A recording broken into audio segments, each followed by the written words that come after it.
Hello बच्चों, आज हम स्टार्ट करने जा रहे हैं 9th क्लास का 3rd chapter gravitation.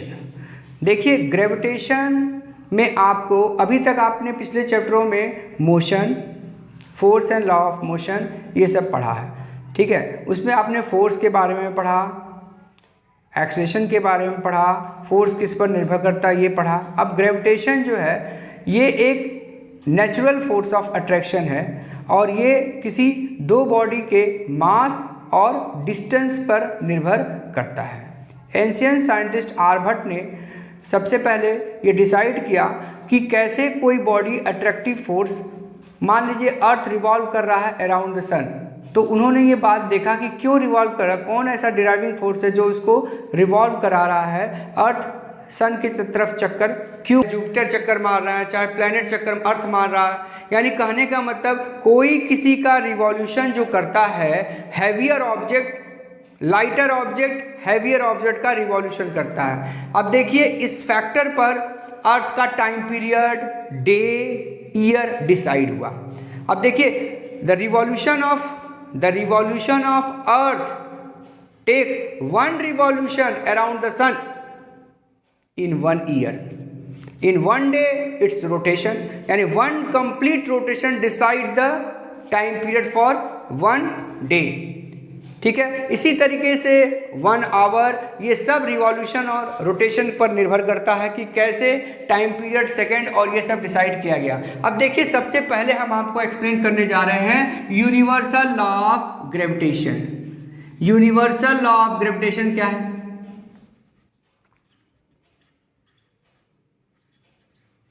Universal law of gravitational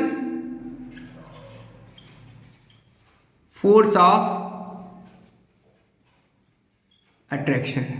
अब देखिए, universal law of gravitational force of attraction ये कहता है कि क्यों नाम इसका यूनिवर्सल पड़ा। पहली बात, ये पूरे यूनिवर्स पे लागू होता है। अगर हम कहें प्लैनेट रिवॉल्व करता है अराउंड द सन, और इसे प्लैनेट में अर्थ रिवॉल्व करता है, जुपिटर रिवॉल्व करता है, सैटर्न रिवॉल्व करता है, मार्स रिवॉल्व करता है। इसी तरीके से अगर हम कहें मून रिवॉल्व करता है अराउंड अर्थ, और मून के चौतरफा भी छोटे छोटे मेटेरॉइड्स होते हैं जो रिवॉल्व करते रहते हैं। यानी हम कहेंगे कि छोटा छोटा लमसम माना कि चला जाए कि lighter object revolve around heavier object, ये रूल है। अब देखिए, हम ये कहें एक पार्टिकल्स भी, अभी आप मिट्टी में हाथ डालिए तो मिट्टी आपके बॉडी से चिपक जाएगा। क्यों चिपकेगा? क्योंकि मिट्टी के पार्टिकल्स आपके बॉडी के मास के रिस्पेक्ट में काफ़ी कम है, इसलिए वो आपसे चिपक जाता है। ये किस फोर्स ऑफ अट्रैक्शन से? Gravitational force of attraction. अब ग्रेविटेशनल फोर्स ऑफ अट्रैक्शन जो होगा, द अमाउंट, यानी the gravitational force of attraction is पहला directly proportional to the product of mass and inversely proportional to the square of distance। अब देखिए, square of distance का मतलब, अगर हम कहें gravitational force of attraction is directly proportional to the product of mass and inversely proportional to the square of distance। अब ये है कि अगर दो ऑब्जेक्ट है तो दोनों का मास कितना है, इस पर निर्भर करता है कि ये अट्रैक्टिव फोर्स कितना होगा, और डिस्टेंस जैसे जैसे बढ़ेगा ये ग्रेविटेशनल फोर्स ऑफ अट्रैक्शन घटेगा। जैसे मान लीजिए दो बॉडी है, दो बॉडी के बीच का डिस्टेंस कम है तो जल्दी एक दूसरे को अट्रैक्ट करेगा, और जितना दूर बढ़ते जाएगा ये फोर्स ऑफ अट्रैक्शन कम होता जाएगा। तो अगर हम इन दोनों केस को कंबाइन करें मतलब इन दोनों केस को साइमल्टेनियसली ले लें, कंबाइंड फर्स्ट एंड सेकेंड, तो क्या हो जाएगा, F is directly proportional to m1 m2 by r square. अब जानते हैं कि प्रोपोर्शनलिटी को हम जब इक्वेशन में कन्वर्ट करते हैं तो कोई कांस्टेंट आ जाता है। अब ये कांस्टेंट कैसे कैलकुलेट करेंगे, ये कहलाता है कैपिटल G।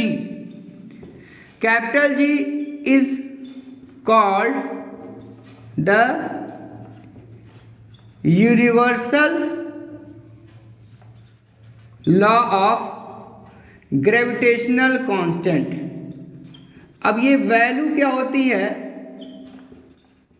ग्रेविटेशनल कांस्टेंट की वैल्यू जो होती है G की वैल्यू, वो होती है about 6.67 into 10 to the power -11 newton metre square upon kg square. अब ये यूनिट कैसे डिसाइड किया गया अभी हम बता देंगे आपको।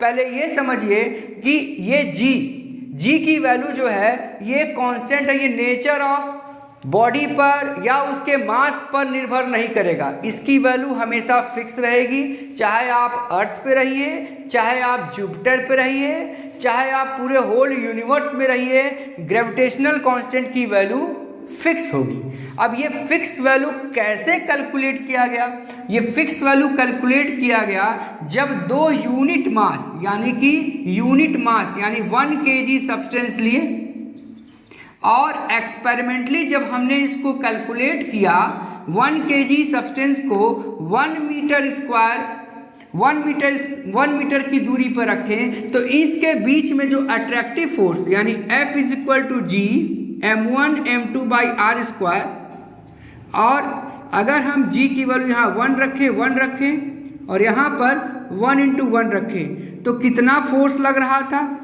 F is equal to G। अब इस G की वैल्यू 6.67 इंटू 10 पावर -11 न्यूटन आया। तो आपसे कोई पूछे कि how we calculate the value of capital G। अब इस कैपिटल G की वैल्यू हेनरी कैवेंडिश ने कैलकुलेट किया। हेनरी कैवेंडिश साइंटिस्ट थे, इन्होंने सबसे पहले इस G की वैल्यू एक्सपेरिमेंटली कैलकुलेट किया कि जब दो यूनिट मास यानी 2 यूनिट मास का मतलब 1 kg के दो बॉडी को अगर 1 मीटर की दूरी पर रखा जाए तो दोनों के बीच में एक अट्रैक्टिव फोर्स लगेगा और वो कितना होगा 6.67 अप्रॉक्स 6.66 लिखा था लेकिन इसको अप्रॉक्स 6.67 बोल दिया था। 6.67 इंटू 10 पावर -11 न्यूटन। ये काफ़ी स्मॉल यूनिट है जो कि आप महसूस नहीं कर पाएंगे, यानी इसको महसूस करना काफ़ी मुश्किल है। इसलिए हमारे पास कोई दो बॉडी अगर रखी रहती है तो वो चिपकते हुए दिखती नहीं है। लेकिन अगर यही बॉडी अगर एक बहुत हैवी ऑब्जेक्ट है जैसे अर्थ है तो अर्थ के ऊपर कोई चीज़ अभी छोड़ा जाए तो वो अपने आप इतना स्ट्रांग फोर्स ऑफ अट्रैक्शन से आपको खींचेगा कि वो आपको महसूस होगा। Why? Because the mass of earth is very very heavier compare to the mass of your body. यानी कहने का मतलब आपके रिस्पेक्ट में अर्थ का मास बहुत अधिक है तो आप हाई एक्सेलरेटिव फोर्स से अर्थ के द्वारा अट्रैक्ट हो जाएंगे। इसलिए अर्थ का फोर्स हमें महसूस होता है लेकिन ये फोर्स हमको महसूस। अभी आपने पढ़ा gravitational force G m1 m2 by r square. यहाँ पर अगर आप G की वैल्यू कैलकुलेट करना चाहते हैं तो G को छोड़कर और सबको आप इधर ट्रांसफर कर ली तो G इज इक्वल टू क्या होगा, F are square upon m1 m2। अब G की वैल्यू जो दो यूनिट मास के बीच में जो अट्रैक्टिव फोर्स लगता है तो यूनिट मास में आप कैलकुलेट किए थे 6.67 इंटू 10 पावर -11। अब फोर्स की यूनिट क्या होती है, न्यूटन। R यानी 2 बार डिस्टेंस यानी मीटर स्क्वायर और kg यानी कि kg स्क्वायर। तो यूनिट आपको रटने की ज़रूरत नहीं है। ये कैपिटल G आप कैलकुलेट किए। अब देखिए ये वैल्यू कैपिटल G की चाहे आप मून पे रहिए, चाहे अर्थ पे रहिए, चाहे आप कहीं पर रहिए, ये G की वैल्यू हमेशा फिक्स होगी। अब देखिए इस g की वैल्यू से क्या क्या बात निर्धारित किया गया। देखिए कैरेक्टरिस्टिक, अब ये देखिए कैरेक्टरिस्टिक ऑफ ग्रेविटेशनल फोर्स। देखिए पहला कैरेक्टरिस्टिक, किसी दो बॉडी के बीच में कितना attractive force, decide the attractive force. Attractive force वो किस पर निर्भर करेगी, डिस्टेंस एंड मास पर। दूसरी बात, it decide the time, date and year. देखिए जैसे एक रिवॉल्यूशन करता है तो एक साल में एक रिवॉल्यूशन किया, यानी ये रिवॉल्यूशन टाइम पीरियड या रोटेशन टाइम पीरियड डिसाइड करेगा, revolution and rotation decide the time period. फिर देखिए अब हम आपको ये बताने जा रहे हैं वैल्यू ऑफ जी, तो आप जाने unit of G, unit of capital जी।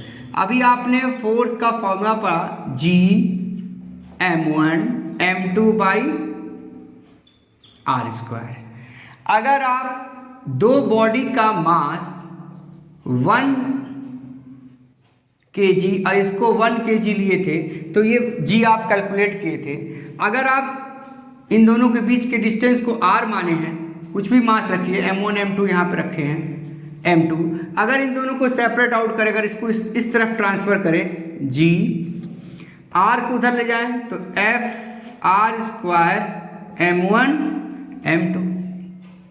अब देखिए अब g की वैल्यू आप जान रहे हैं 6.67, 1 यूनिट मास 10⁻11, और फोर्स की यूनिट क्या होती है, Newton.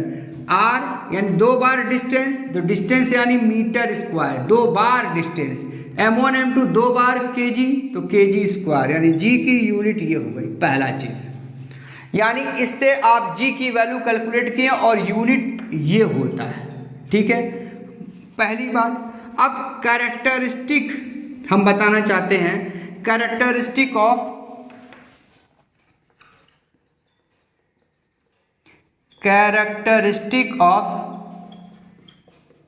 Gravitational force of attraction. देखिए ग्रेविटेशनल फोर्स ऑफ अट्रैक्शन के क्या क्या कैरेक्टरिस्टिक हो सकते हैं। देखिए पहली बात, ये हमेशा अट्रैक्टिव फोर्स ही रहेगा, ये रिपल्सिव नहीं हो सकता, यानी कि it is always attractive force, पहली बात। दूसरी बात, the value of capital ji is always constant, the value of capital G is always constant। तीसरी बात हम ये कहना चाहते हैं, रिवॉल्यूशन। देखिए the revolution of earth around sun या revolution of moon around the sun depend, किस पे डिपेंड करेगा, gravitational force.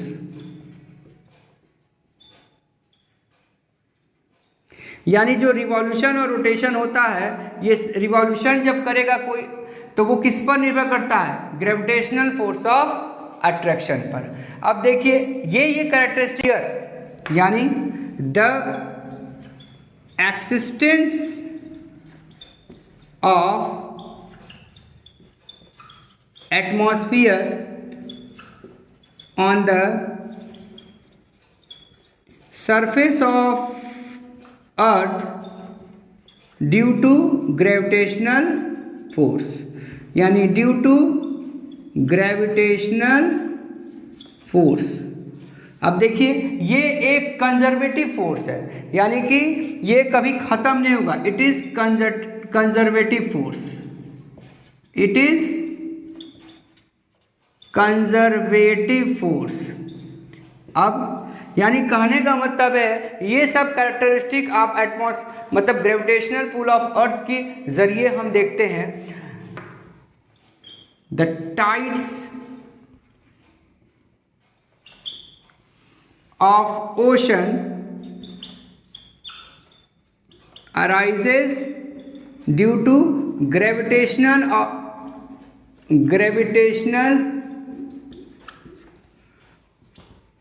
force of earth and moon, earth and moon. जो आप टाइड्स समुद्र में देखते हैं वो किस वजह से आती है? Due to gravitational force between the earth and moon. इसकी वजह से ग्रेविटेशनल फोर्स ऑफ अट्रैक्शन है ये, इट फॉलो द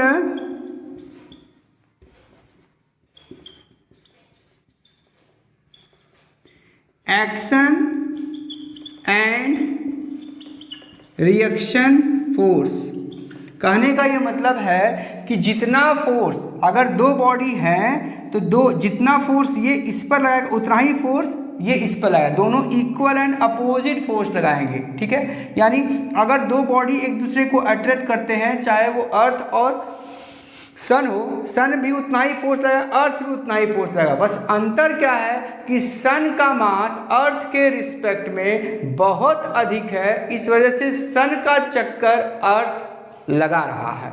इस यानी कि लाइटर ऑब्जेक्ट हैवियर ऑब्जेक्ट का चक्कर लगाएगा, यानी it follow the action and reaction force. और तीसरा कॉन्सेप्ट हम एक और बताना चाहते हैं कि रेनफॉल,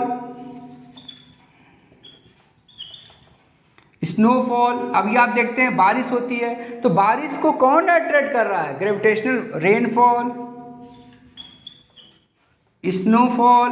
अब देखिए जब भी एटमॉस्फेयर, अभी हमने थोड़ी देर पहले बताया भी था, एटमॉस्फेयर जो होता है अर्थ का, वो अर्थ के ग्रेविटेशनल पुल की वजह से है, due to gravitational pull, due to gravitational pull, यानी ग्रेविटेशनल पुल की वजह से ये फोर्स ऑफ अट्रैक्शन लग रहा है। अब एक और बात हम आपको बता दें कि ये the gravitational force,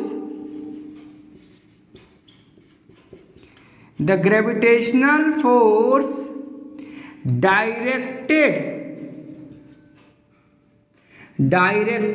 towards the centre, directed towards the central force, that is ये सेंटर की तरफ डायरेक्टेड होता है, सेंट्रिपिटल फोर्स होता है जो अर्थ के सेंटर की तरफ लगता है। यानी कि जैसे हम ये कहें कोई बॉडी अगर ऊपर से नीचे गिरेगी तो जैसे मान लीजिए कोई बॉडी तो अर्थ के सेंटर की तरफ ये डायरेक्टेड होगा, यानी एक सेंट्रल फोर्स इसको गवर्न करता है और ये अर्थ के सेंटर की तरफ फोर्स लगता है। और ग्रेविटेशनल फोर्स ऑफ अट्रैक्शन, जैसे मान लीजिए हम कहें सन है तो सन अर्थ को खींचता है तो वो एक सेंट्रल फोर्स यानी सेंट्रिपिटल फोर्स होता है, जो सन एक सेंट्रल की तरह काम करता है और अर्थ को वो अपनी तरफ अट्रैक्ट करता है।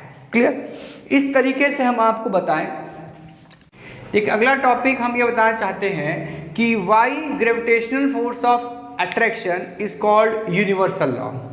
देखिए why it is called universal law, why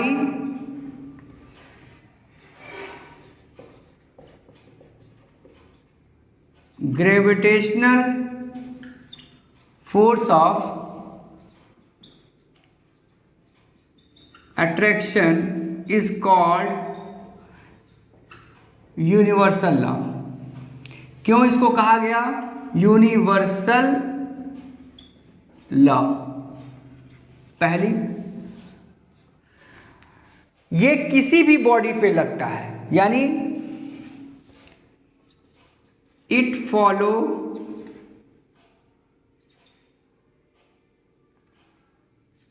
on all body in the universe, चाहे वो किसी ऑफ एनी शेप साइज, यानी किसी भी शेप किसी भी साइज का हो, universal law of gravitation follow करेगा। दूसरी बात, it is always attractive, it is always attractive force. तीसरी बात, it decide day time year of the planet. फिर it decide the nature of body. अब जैसे मान लीजिए हम कहें, अभी आपसे कहें एटमॉस्फियर, रेनफॉल, स्नोफॉल, ये सब होता है, तो ये नेचुरल फोर्स यानी नेचुरल फोर्स है। ये इस वजह से हम कहते हैं it is the universal law of gravitation, यानी ये किसी भी बॉडी पर लगेगा। It is always attractive force, day time year, ये रिवॉल्यूशन टाइम पीरियड डिसाइड करता है, और ये नेचुरल फोर्स है, ये किसी दूसरी फोर्स ऑफ पर निर्भर नहीं करेगा। It is always directed towards the centre, और ये क्या होगा, डायरेक्टेड टुवर्ड्स द सेंटर, यानी ये सेंट्रीपिटल फोर्स की तरह वर्क करेगा। ओके, इस तरीके से ये कहलाता है। तीसरी बात, it is constant at any place of universe, यानी ये यूनिवर्स पे कहीं पर भी ये वैल्यू कांस्टेंट रहेगी, ये उस पर निर्भर नहीं करेगा। Capital G, value of capital ji, sir Henry Cavendish ने वैल्यू कैलकुलेट किया। कैपिटल जी की वैल्यू होती है 6.67 इंटू 10⁻11 न्यूटन। इसको कैसे इन्होंने एक्सपेरिमेंटली, एक रेजिड बॉडी को जब उन्होंने फ्रीली सस्पेंड किया, दो बॉडी को, और उसको एक हैवी दो गोल्ड स्फेयर रखे गए, गोल्ड के दो स्फेयर रखे गए, मान लीजिए ये P है और ये Q है, और ये A B के इसके कांटेक्ट में सर्टेन डिस्टेंस पर रखे गए, तो इसमें एक रोटेटरी फोर्स और ट्विस्ट डेवलप हुआ, यानी कि इसमें जो एक ऐठन, एक फोर्स डेवलप हुआ इसकी कांटेक्ट में आने की वजह से। इस तरीके से इन्होंने इस वैल्यू को कैलकुलेट किया। ठीक है, इसको हम पहले भी बताए हैं कि 2 यूनिट मास और को यूनिट डिस्टेंस पे सेपरेट करेंगे तो ये फोर्स की वैल्यू आएगी 6 पॉइंट, यानी इन्होंने एक्सपेरिमेंटली कैपिटल जी की वैल्यू हेनरी कैवेंडिश ने डिटरमाइन किया। अब देखिए, एप्लीकेशन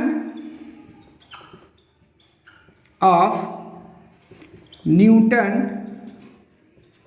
लॉ ऑफ ग्रेविटेशन क्या था, इसकी क्या क्या, इसकी मदद से हमने क्या क्या निकाला। It help to determine the value of small g and capital जी। अभी हम स्मॉल जी के बारे में एक्सप्लेन करेंगे। दूसरी बात, it help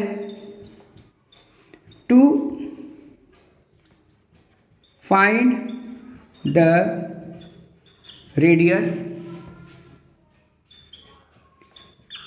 and mass of earth, mass of earth। ठीक है, it help to measure the distance of earth and sun. इस तरीके से आप कैपिटल जी स्मॉल जी की वैल्यू कैलकुलेट किए। It help to radius of earth भी इस तरह इसकी हेल्प से, देखिए कोई रेडियस नापने नहीं गया है, ये एक्सपेरिमेंटली अट्रैक्टिव फोर्स के स्ट्रॉन्ग फोर्स ऑफ अट्रैक्शन से हमने रेडियस, और it help to measure the radius of earth, it help to measure the distance of earth and sun के बीच का डिस्टेंस भी कैलकुलेट